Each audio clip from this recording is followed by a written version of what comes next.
Welcome to Fan for Racing Radio. I'm Fan for Racing Sharon, and joining me today is Taz, and we are here for our fantasy report of Kansas for the NASCAR Cup Series. So a lot to look forward to in this race, and I think there's some clear favorites. Oh yeah, there's a lot of options for Kansas. Some of the things I found for Kansas may shock you for some of these drivers. So this is going to be one heck of a choosing for our picks later. Okay, well, let's We got to see recap here. New Hampshire though. Yes, let's recap New Hampshire. I didn't mean for that to go up right away. Let's go ahead and recap New Hampshire first. Basically, our top five, we picked the same 4 out of 5, which was Bell, Hamlin, Blaney, and Briscoe. And then our difference maker of our top 5 was Larson versus Keselowski.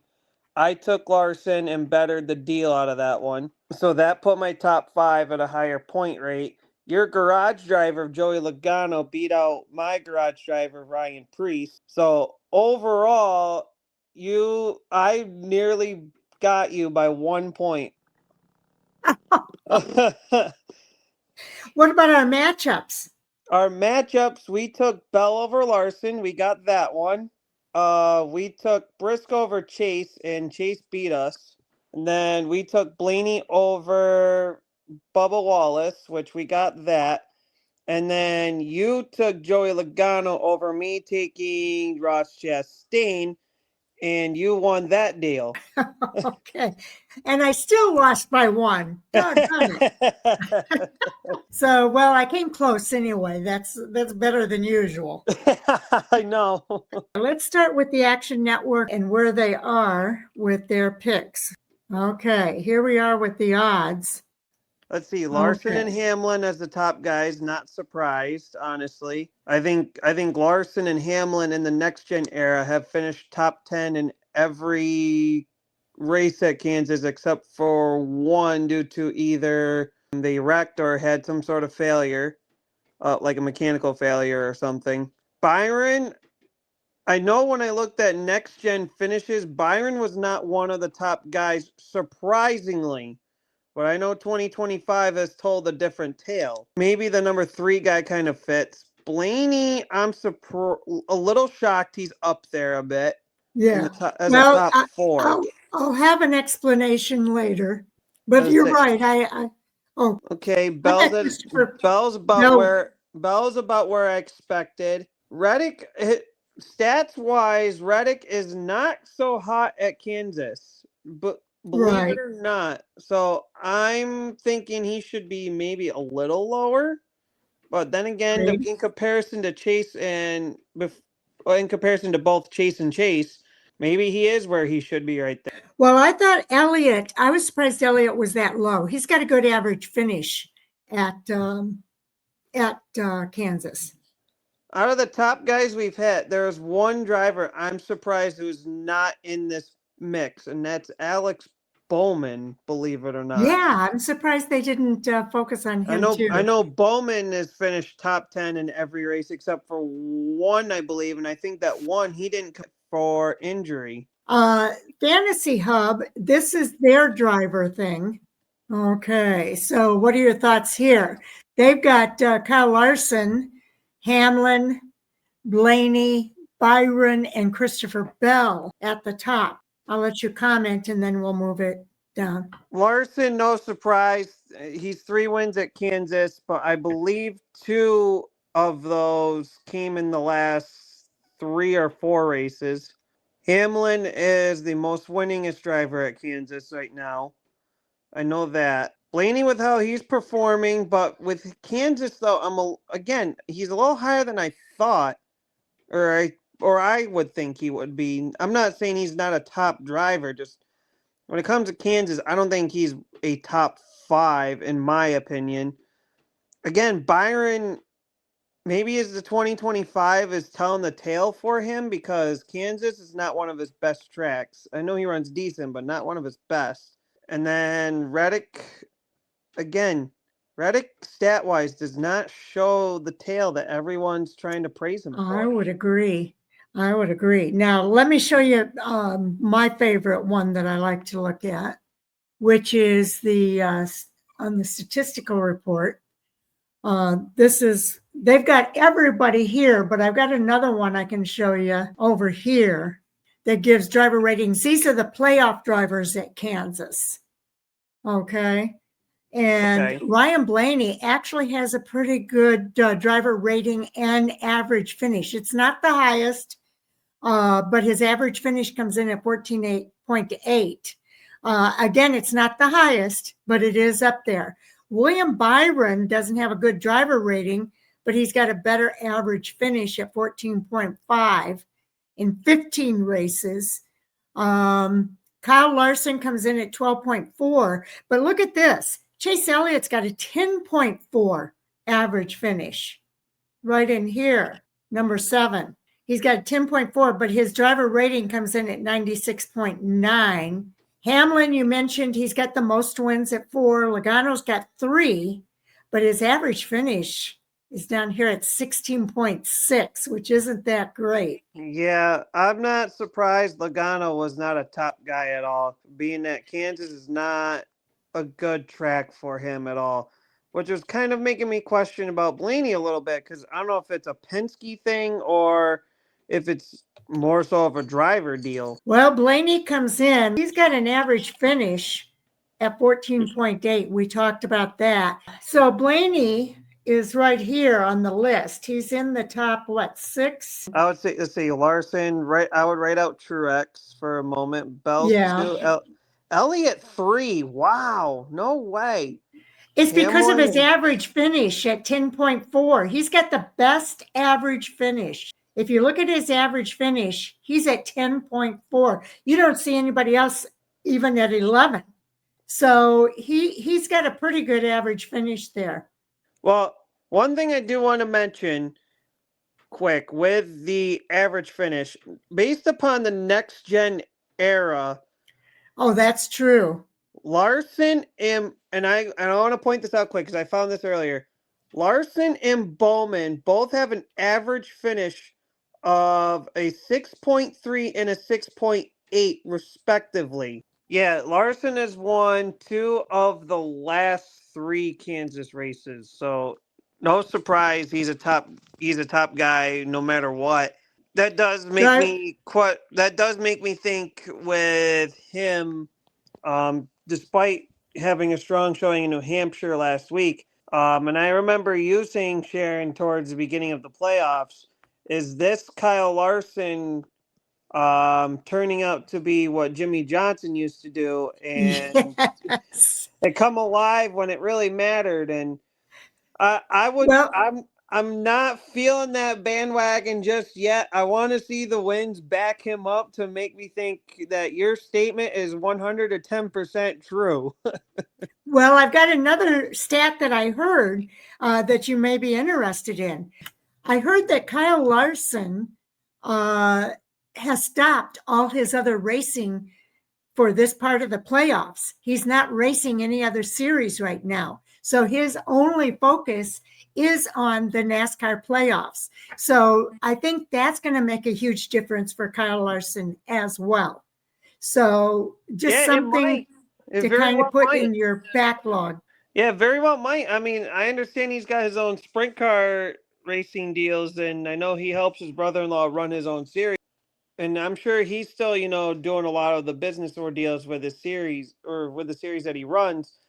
But outside of that, I feel like driving anything else probably takes the full focus and concentration away. So that might do it.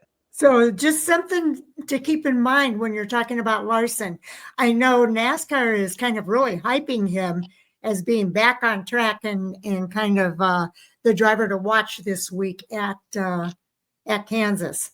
Yeah, because of some of his stats. I saw that headline, so I was kind of like, maybe Sharon might be up to something, but I'm waiting for the wins to back this up. Well, we'll see. We'll see what happens this week. He's got some good stats.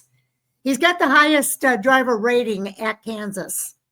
I will say that. He's got 3 wins along with Joey Logano, but Joey Logano's driver rating is a little bit lower. Yeah, these are some interesting stats, I think. And Ryan Blaney is not bad. He's got 5 top 5s and 9 top 10s. He doesn't have the best stats there, but his driver rating does come in at 95.2, which is one of the higher driver ratings. Chase Elliott's got 96.9. Hamlin's got 95.3.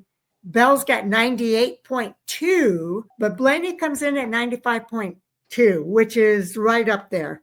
I'm going to make a quick note of this already. Blaney's locked into the next round, which in the next round, if I were the rest of the playoff grid, I'd be scared. After his performance last week at New Hampshire, locking himself in for the next round, I would be scared if I was the rest of the playoff field, because Blaney has Martinsville in his back pocket, and he's got Talladega in his back pocket. 2 of his best tracks, not only entirely, but in the next gen era deal. And then you throw in Phoenix for the championship race. If Blaney's part of that championship 4, he's going to do what he's done the last couple of years, and that's run up front, contending for the lead. Like I said, if I were the rest of the playoff field right now, knowing that Blaney's locked in, I would be scared and looking out, how do we beat this guy? Yep, I gotcha. I'm a fan of Blaney, so I am very high on Ryan Blaney. I think I like his manner. I like his professionalism. He can pass in this next gen car, which a lot of drivers are still struggling with, but Ryan Blaney makes it happen.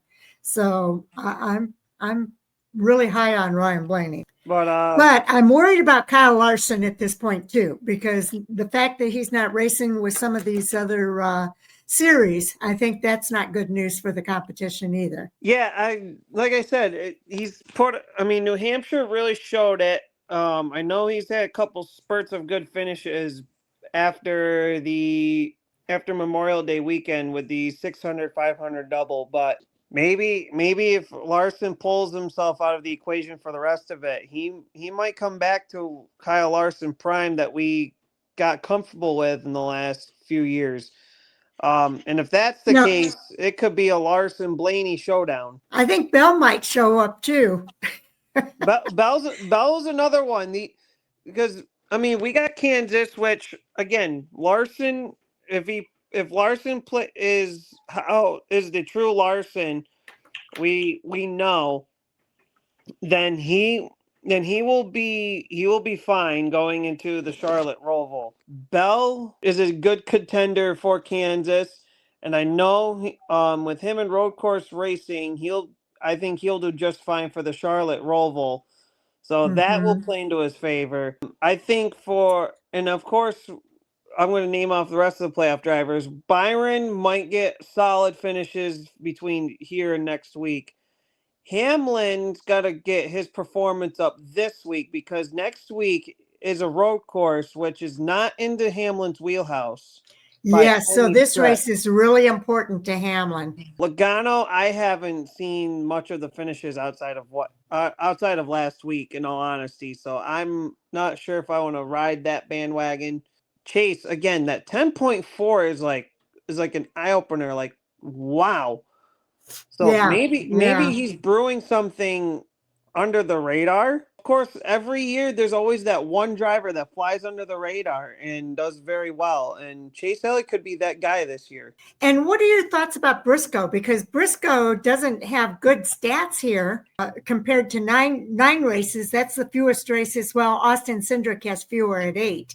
Based on his performances, where do you put Briscoe in all of this? I think Briscoe, and according to your box score, Truex was way up there. So again, we've seen the story all year. If Truex is up there in terms of stat numbers, but Briscoe is not, don't sleep on Briscoe. Briscoe will, with the equipment that Truex had, Briscoe will be up there. Okay. Now I want to look at this other chart for a minute, the statistical report. You mentioned Bowman. Bowman is just down here between Ross Chastain and Joey Logano, the number 48. He's got a 14.2 average finish, which is up there with some of the good average finishes that we've been looking at. But his driver rating comes in at 82. This is Bowman's driver rating. So that concerns me just a little bit. Thoughts about that? If that's overall deal, then I can only imagine if he's an 82 overall with all of his starts, and that's including before the next gen, I can only imagine what his driver rating is during And the that's next 19 gen. races. Yeah. But you said you've got next gen stats. Okay. Look at that big old eye opener. Oh yeah. He's got a 6.8 average finish. And this that is goes just back in the to next 20. gen. Wow. Denny Hamlin finished 36th in the first race. So, but he's got good stats other than that. Christopher Bell was a second place finisher earlier this year. Oh yeah, these are good stats here. Yeah, Larson, like I said, Larson and Hamlin have been top 10 in every race, minus those 26 and 36 place finishes.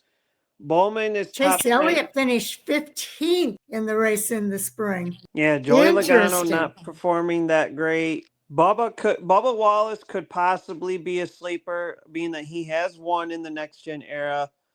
But look at his stat. Well, yeah, but look at his stats. He finished 33rd. The most recent races, he's not had good stats. Byron's somewhat okay. He's a hit or miss by the looks of how Kansas goes. He finished second last year in the second race. Chastain actually won this race last year, and he's got a 10.0 average finish. Wow, this is an eye opener. Yeah. Great chart. When I saw this chart, I was like, this is an eye opener. I go, for guys who I thought, which is why I said Tyler Reddick, I'm surprised that they're giving him high praise, because when I saw this chart, I was like, this is not the Reddick that I think people are accustomed to. I think you're right. And that's kind of why I'm giving Bowman some praise here.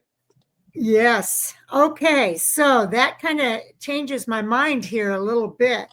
I think I was pretty much on track, but I think I am making a couple changes here to my list. I told you I might change my mind, but that's the only one that I kind of changed my mind on. Okay, because I think that's an interesting stat for Alex Bowman. He's number 2 in here with average finish. I think I was pretty much on track with the other ones. Okay, now let's go to the fast lane.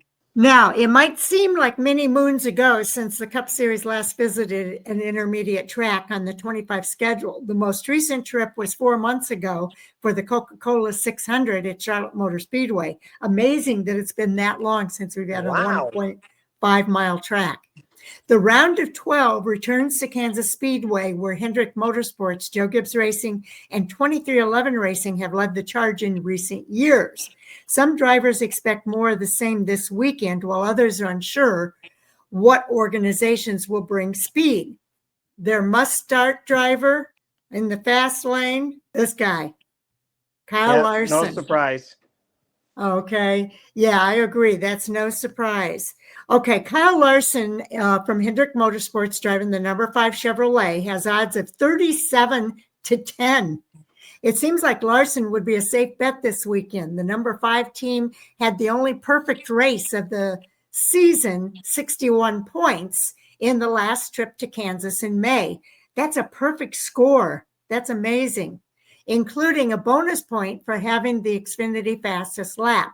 He leads the way in points accumulated at intermediate tracks this year with 212. In 9 Kansas starts with HMS, Hendrick Motorsports, Larson has 3 victories, 2 runner-up finishes, while leading 760 laps. The next closest driver in that period is Christopher Bell with 197 laps led. Your thoughts here? Yeah, I mean, he's won 3 Kansas races, 2 of the last 3. You mentioned 760 laps led since joining Hendrick Motorsports. That's three times that sounded like about two or three times more than the next guy in line. And in six of the last eight Kansas races, finishing fourth or better. If we're gonna see the true Kyle Larson now, this is the week to do it, and I do it with a statement. So I would start Yes. him. Yep, I agree. Okay, our next driver is Denny Hamlin. He is, of course, with Joe Gibbs Racing in the number 11 of Toyota. He's got 6-1 odds, and throughout Hamlin's career, he's done a commendable job of putting distractions aside. The latest one includes a twist with JGR teammate Ty Gibbs last weekend at New Hampshire Motor Speedway. He is the winningest driver at Kansas with 4 wins. He has 6 top 5 finishes in the last 8 trips in the Sunflower State alone. I want to look, though, real quick again at your chart here that you gave us from Ryan. Hamlin is right up there in 3rd place, but he did finish 36th in the spring. That was probably just a fluke. Yeah, based upon his other finishes, he's top 10. Nothing worse than it looks like 8th place. So go ahead and give me your thoughts. I mean, you mentioned it. Most wins in Kansas, which is all time. 6 top 5 in the last 8, 7 top 10s in the last 8. He's led at some point in the last five Kansas races. So again, take away the road courses, he's an all-around driver. Okay, let's move on now to our next driver, and that is Chase Elliott. They're showing Chase Elliott. Okay, Chase Elliott, a must start. Hendrick Motorsports number 9 Chevrolet. His odds are at 13-1. Though Elliott has just a single victory at Kansas way back in 2018, it's among the most consistent venues in the circuit. The 2020 Cup champion has 12 top 10 finishes through 19 starts at Kansas, his most at a non-short track. He's tabulated a 10.4 average finish in that span, and his best at any intermediate track. The key for Elliott is qualifying, as his 16.9 average starting spot is 17th best in the series. And again, if we go back here and we look at Ryan's chart, Chase Elliott is pretty far down. He's number 7. Yeah, it seems like if you 11.4 in the next gen car. If you take away that first race in 2022, he's kind of floating outside of that win. He's floating somewhere between 6th and 15th. And they put William Byron down here too at 12.7 in the next gen car. But Bowman outshines both of them here. Yeah, so I'm not sure if, in my opinion, I don't see Chase as a must start as they're claiming to be. But if you need a pick because you want to bench somebody, I know in the NASCAR Fantasy app, you only get to pick a driver 5 times in the last 10 races. And I'm pretty much down to the wire with Hamlin. But if you got somebody else that you're kind of like, who can I bench just to sit for a race I'm definitely sure on and want to put somebody that's a contender, Chase would be that contender guy. I don't see Chase as a true must start in this. Let's move up to our next driver. He's got a lot of passion right there. I guess so. And that is Christopher Bell. Now, Christopher Bell, with Joe Gibbs Racing in the number 20 Toyota, he has a 9-1 odds. And with only 2 starts left, Bell over the final 6 races of the season, I'm opting not to use the 20 car this weekend. And while he's still searching for a victory at Kansas, his stats stand out. Not only has he won the Busch Light Pole Award for 3 of the last 4 races here, but he has 8 top 10 finishes in 11 Kansas starts, 7 of those coming in the last 8 races. And again, I want to go to Ryan's chart here. And Bell is up there. Christopher Bell is right up there, and he finished 2nd earlier this year. So If you definitely want a good point stay out of somebody, Bell's your guy. He'll contend for a win, and I'm rooting for him to get that first Kansas win. But take away that 36th place finish that's dotted in red there. If you take that away, he's he's a solid contender for the win here. So I would definitely put Bell as a must start here. and that looks like a definite fluke because every other finish is in the top 10. He's got one top 2 and one top 3. He's top 5. Yeah, I think we got to go with If you take Bell here. you take Larson's 26th, Hamlin and Bell's 36th place finishes. You got 3 out of the 4 that's been mentioned guaranteed. You gotta start them. Our next driver, they're calling him a sleeper pick. Good I don't pull. know. Oh yes, I'm loving this one. Okay, yeah, they're calling him a sleeper point pick.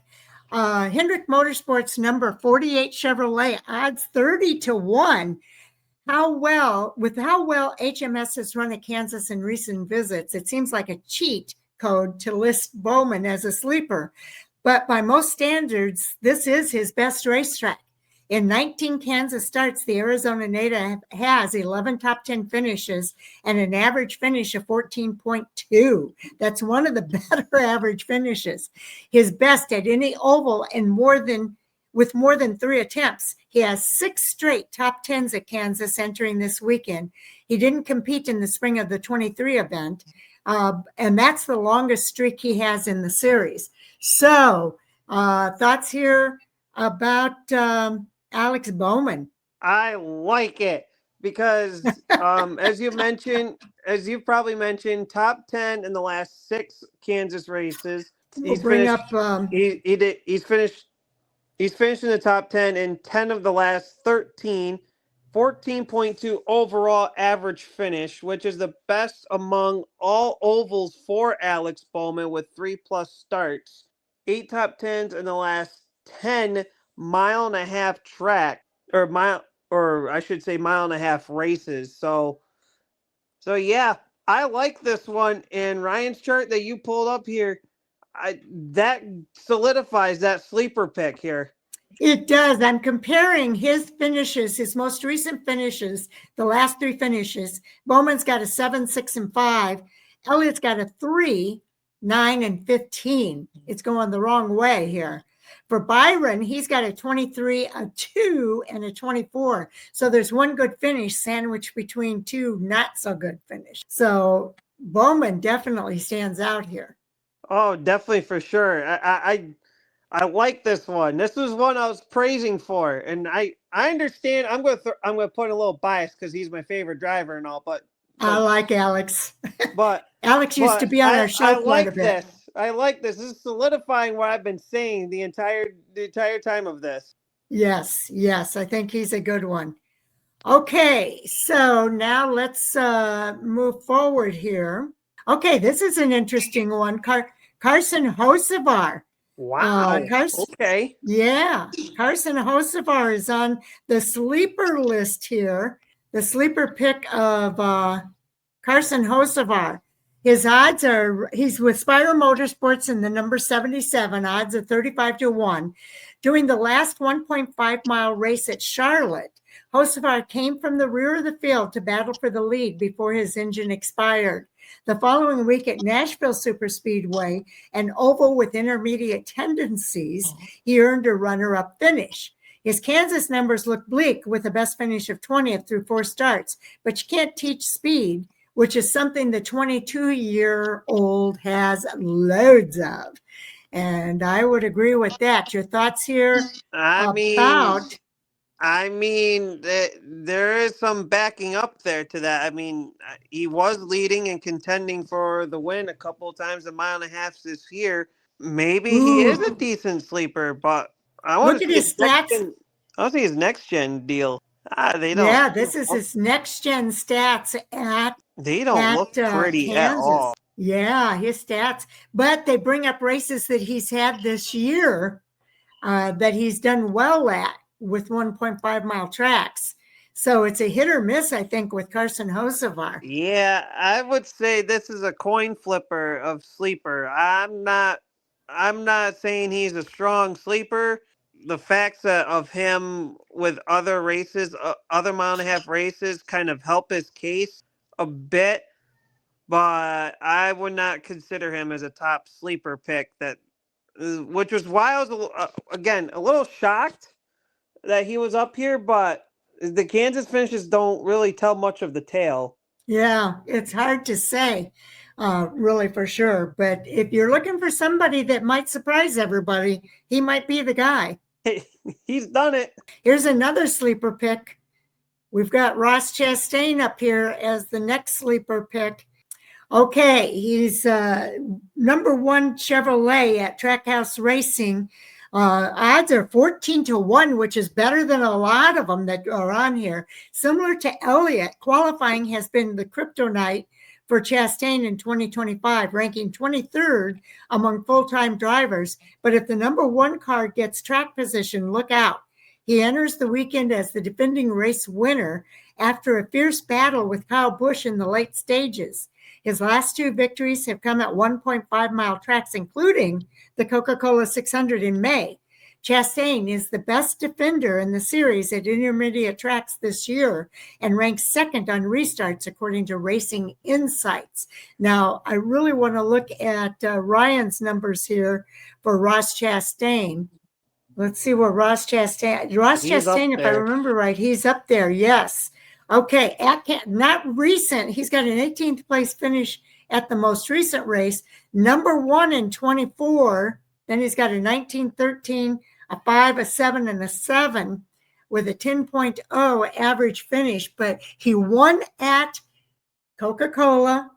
He's the most recent. He won here at the fall race last year. So those are things that have to be taken into consideration. Yeah, I like that sleeper pick. Not as hyped as I was for Alex Bowman, but I like this one based upon Ryan's numbers here. Take away, I mean, pretty much if you take away those 19 and 18th place finishes, he's at least a minimum of a top 15 driver for this case. So I would definitely consider him as a garage driver, not a top 5 guy. Well, I like the sleeper option that they mentioned. Oh, okay, I do too. I think he's a good sleeper option. Okay, let's move on here. These are your drivers to stay away from. The drivers to stay away from. This is kind of surprises me. Tyler Reddick. It doesn't surprise me. He's the 2311 racing at number 45 Toyota. His odds come in at 11-1. The mystic over Reddick's 25 campaign continued with another brake issue last weekend at New Hampshire. Sitting 11th on the playoff grid, 23 points below the cut line, the number 45 team needs a strong 2 weeks to advance to the round of 8. Sure, he won at Kansas in 2023, but in the 3 races since, he has a best finish of 17th. More concerning is his average finish of 17.8 is his worst among 1.5-mile tracks.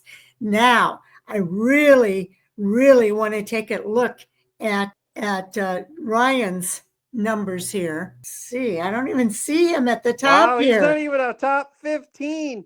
Wow. Yeah, let's see here. He's way down here in 20th. He did have that one first place finish, but 20, 25, and 17th. He's 19.6 for an average finish at this track. That's almost shocking.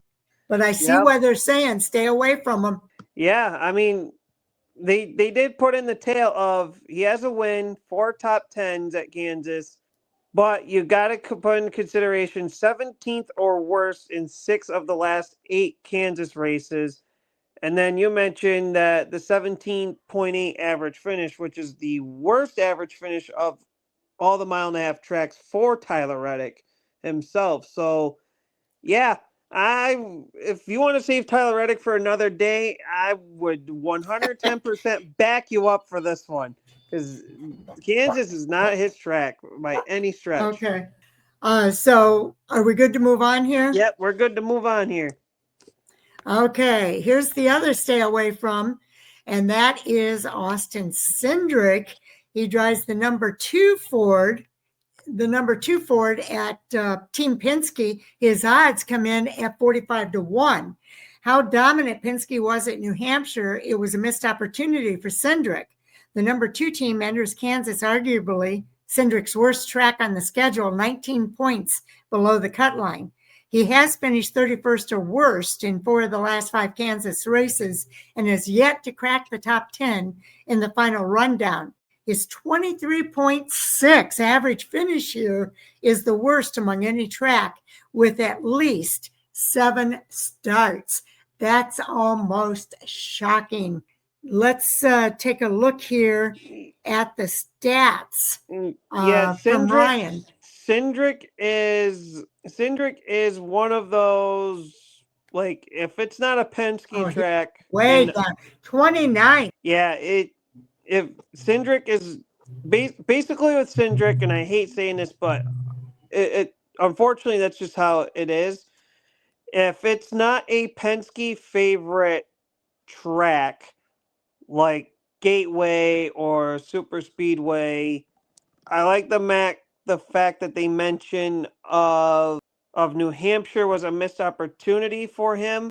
Basically, if it ain't a Penske dominated track, Cindric ain't gonna show. Yeah, I agree. I think Cindric is a definite stay away from here. Okay, now our next driver that's coming up here is Ty Gibbs. Some interesting thoughts here because I thought Ty Gibbs was kind of on an upswing. I know they had that little scuffle a while back in the last track. Let's see what his odds are here. He drives that number 54 Toyota for Joe Gibbs Racing. His odds are 40-1. There are certain things I expect in Kansas City. The Chiefs having a Super Bowl caliber team, and coming from a Buffalo Bills diehard, he says. The Royals being on the playoff bubble yearly, though they were eliminated from contention earlier this week. Okay, and Gibbs looking ahead to the next race weekend. 4 of his 6 Kansas starts have resulted in finishes of 28 or worse. It's been a struggle at 1.5-mile venues in general for the 54 team, with finishes of 22nd or worst in 7 straight races. That is astounding, I think. And if we look at Ryan's stats here, let's see where Gibbs is. Yeah, I'd say I wouldn't move that screen. He's popping up at 31st. Oh, there he is. He's 31st on here. Yeah, he had a good finish in 24 at this race. That's a 5th place. That's a good sign, but considering his overall stats, I think he is a stay away from. 22nd or worse, and as you mentioned, 7 in the last 7.5-mile races. He's averaging a 24.4 finish on 1.5 miles this year alone. Stay away from this guy. I understand he's starting to, show some flashes on the upswing, but this is not the guy to go with. Let's go back to our fast lane here, and moving up the list here is our matchups. Do we want to give our 5 drivers now, or do you want to wait? No, we can do it before we get into our matchups here. And let's do our 5. Our 5 and garage pick. You go first this time. All right. I took Ryan Blaney, Denny Hamlin, Christopher Bell, Kyle Larson, and yes, in my top 5, I took Alex Bowman. Okay. We have identical top 5s. I had Elliott, and I might regret it because I think he's on an upswing, but I switched Elliott out for Bowman. So those are my top 5 as well. And my garage pick, I'll go first here. I took Chastain. That's where I went. Oh, no. So we both had the same picks with Chastain in the garage. I did not choose my matchups, though. Okay, So, I picked my matchups already. okay, well, let's take a look at the matchup. Okay, Yeah. featured matchup. Aside from scoring a 22 victory at Kansas in dominant fashion, Wallace's numbers leave a lot to be desired with finishes of 17th or worst in the last 4 races. Briscoe's 4th place effort in May is his only finish better than 13th in 9 starts. The number 19 team is among the top cars in the series at intermediates, though, with Martin Truex typically being a factor here in previous seasons. 10 top 10s at Kansas and 12 starts with JGR. I think the pick, though, is clear here. I'm taking Briscoe. That's the direction I went. I kind of like this matchup. I know Bubba's numbers aren't the greatest, but I know Bubba can contend. I know Kansas was a strong showing, is usually a strong showing track for him. I just know that it's either Bubba is with Kansas is he either runs well and something happens, or he just doesn't run well at all during the day. If you take that win out of the picture. Well, I will say this in Bubba's flavor. He is below the cut line right now. That might be enough motivation for him to want to go after that win and try And to if you race. remember, and if I remember right, his win at Kansas was during the playoff season, and it was when he was transferred from the 23 card to the 45 when Kurt Busch was injured, and Ah, the 45 was in the owners' playoffs. So in a sense, Bubba was kind of running in the playoff picture, not for the drivers' championship, but for the owners. So I think Bubba may have some sort of showing here. But I kind of factor in well, of course, with your box score showing Truex of where he was with Kansas, right. and with how the trend has been, if Truex is up there, don't be surprised if Briscoe isn't. Okay, yeah. Here's Wallace. His box score comes in at 72.4. Briscoe is 55.5. But you're right. You got to take into consideration the fact that Truex was number 2, just below Yeah. Kyle Larson here. And he had a driver rating at this track of 99.2, which is second best. So yeah, I am definitely taking Briscoe on this one. Yeah, I took multiple factors into this. I gave Bubba some shadow or some height or some praise, but I think Briscoe is going to take it all here. The next featured matchup is Chastain versus Tyler Reddick. It wasn't that long ago the 2311 won 3 out of 4 races at Kansas, all with different drivers. But since then, Chastain has reached victory lane here and has also won the series' most recent trip to a 1.5 mile venue. He tends to make lemons out of lemonade, wheeling the number 1 car for all it's worth. And I got to agree, I took Chastain over Reddick here. Yeah, I do as well. All you had to do for me was pretty much say, look at Reddick's numbers, and that pretty much told the tale. Because I know Chastain has been more of like a top 15 driver, but I know a mile and a half, and it's Charlotte specifically this year. He was a strong front runner, and I know everyone says, oh, Kansas is a multi-groove track. This favors Tyler Reddick's driving. Well, I'm sorry, numbers tell you different. Same thing with Keselowski. I almost took Keselowski, and then I looked at some of his numbers, and I'm like, oh, not as good as I thought. Okay, so we both agreed on Chastain here. The next matchup is going to be Joey Logano and Chase Elliott. This is an interesting one. Joey Logano and Chase Elliott. Kansas is among Elliott's best tracks in the series, though he's flown under the radar, never leading more than 48 laps in 19 starts. Logano, meanwhile, is one of the hottest drivers in Cup, posting 3 consecutive top 5 efforts for the first time in more than 6 years. Even though Logano is a multi-time winner here, Elliott is the pick. Even the number 22 crew chief, Paul Wolf, believes Kansas will be a struggle. Ooh, that's interesting. I'm a little shocked by that, but let's take a look the Kansas numbers here between Logano and Elliott. They're Elliott pretty does rank close. a little. Yeah, Elliott and Logano are pretty close to each other. Logano in ninth, and Elliott comes in seventh with an 11.3. Looking at the most recent finishes, though, Logano has the ninth place compared to Elliott's 15th place. They almost swap places between the fall race last year and this year. Yeah, they're pretty close, but I like the fact that they pointed out, and I don't know how I didn't really see it before. Logano finishing top 5 in his last 3 races. Probably the strongest showing that he's had all year, aside from his win. Well, Elliott's not done too bad lately. I know Elliott hasn't been great, but he has been flying under the radar quietly. He hasn't been like the guy to contend for wins.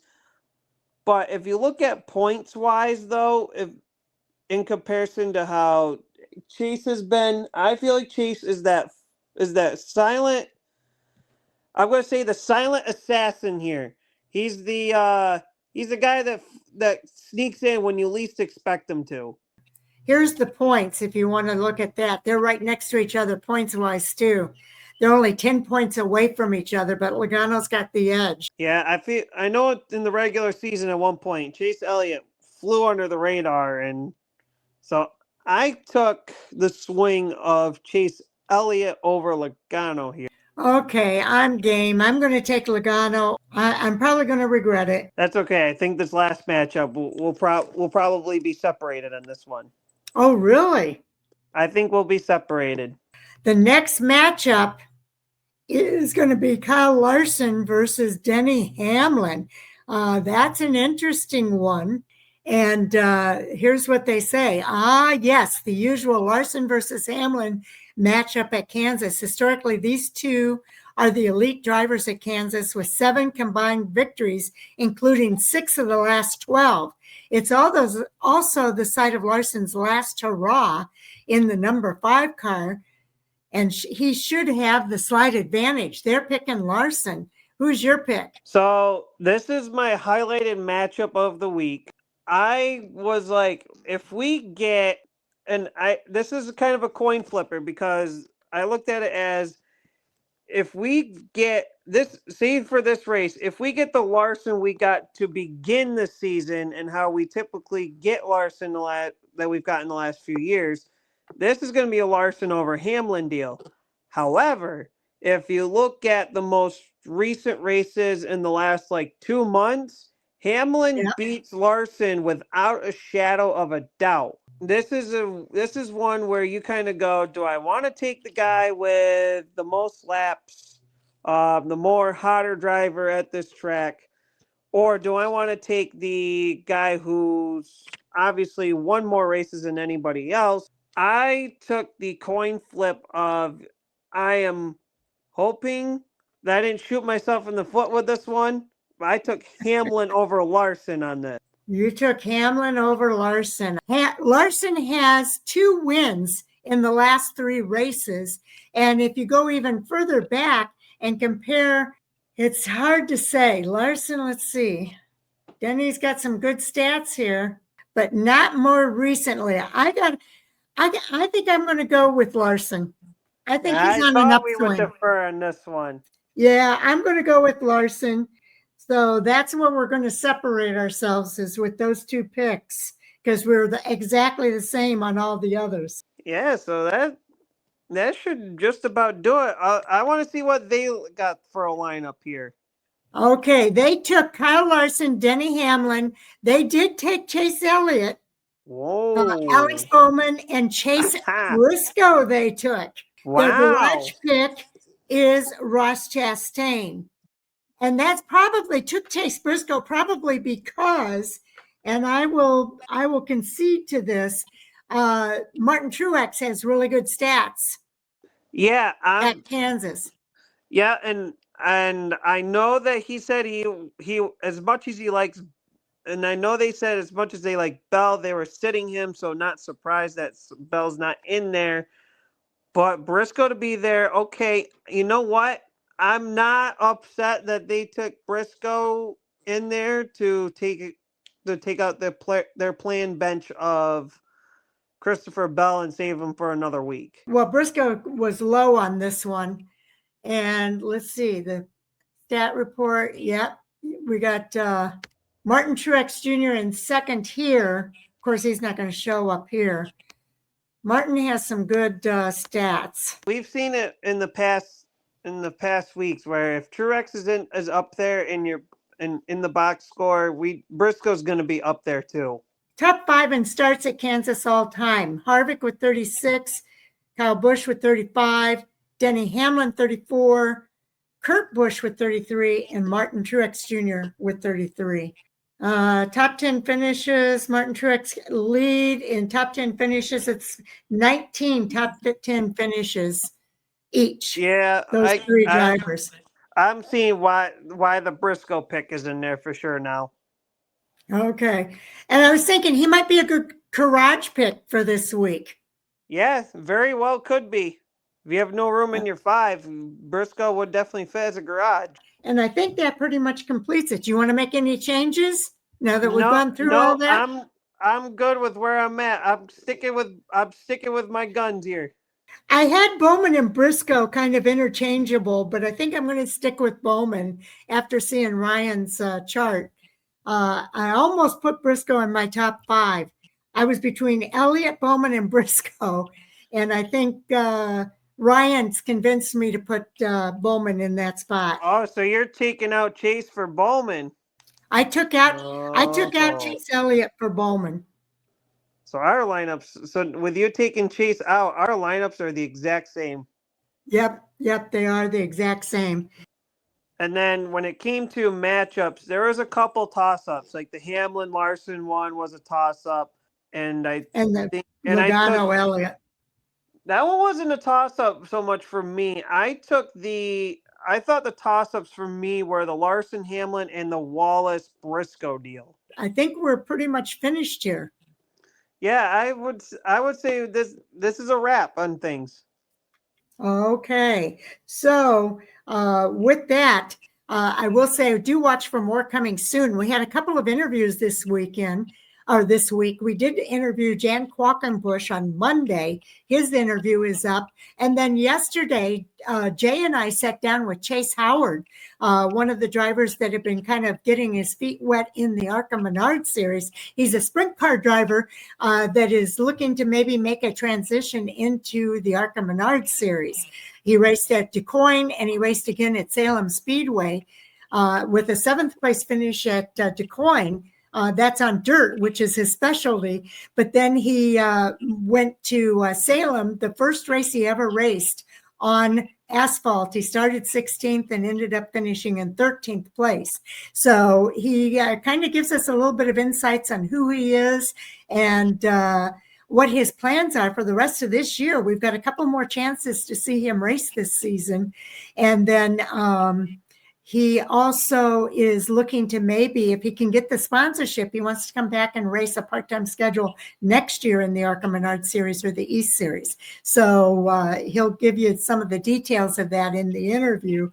But I really enjoyed that conversation with Chase Howard, as well as with Jan Quackenbush on Monday. He is the team owner for Jan's Racing and Towing with Robbie Keneally, Kyle Keller, RJ Smotherman, racing out there in the West Series. So a couple good interviews. Also, we've got all of our previews up. So if you're looking for that, those are all up for the 4 races this weekend, as well as we'll be back on the other side of the race weekend, Taz, with our reviews of all the racing this weekend, as well as our Hot Topic Sound Off with Jay Huseman and Chris Crichton on Monday night at 10 o'clock Eastern Time with our live stream and interactive conversation with those in the chat room, which is also live. So looking forward to that on Monday night. And then we're going to the Charlotte Roval the following week. Oh, yes. The last road course of the season. The last road course and also the season finale for the ARCA Menard series at Toledo. So we're going to have a season finale for the Arkham and Art series to preview next week as well. Perfect. We get to crown a champion already. Yes, indeed. Okay, well, I'll tell you what, we cannot leave without saying thank you to everybody who tunes in. We hope that our fantasy report is helping you with your fantasy picks. As you see, we look at a lot of different statistics, and some of it is gut feel, but I think we do a pretty good job of giving you options. So thank you for tuning in. Taz? Thank everybody for watching along. And yeah, I like the insights here. This is kind of where I look into multiple things, and I kind of favor my gut into one or two certain topics. And again, I like to disagree with some of the experts as much as I like to agree with them. So Yes. And are you going to be flagging this weekend? My track is off this week. We are back next Saturday for a big $2,000 to win Clone 360 race. Oh. Yeah, so that'll be a fun one to look out for, as I know we're going to do top trials to lock in the top starters, and then we're kind of running it like the snowball derby. Time trials lock in the top starters, and then the final spots will be determined based off of a LCQ. So it's different than what we're typically used to, which is heats, LCQs if needed, and then our main events. But we're running this race like it's a snowball derby. So I'm interested to see how the drivers adapt to this one. Okay, I like it. Okay, so with that, everybody, I just want to say again, thank you for tuning in. We'll look forward to seeing everybody on the other side of the race weekend. Take care now.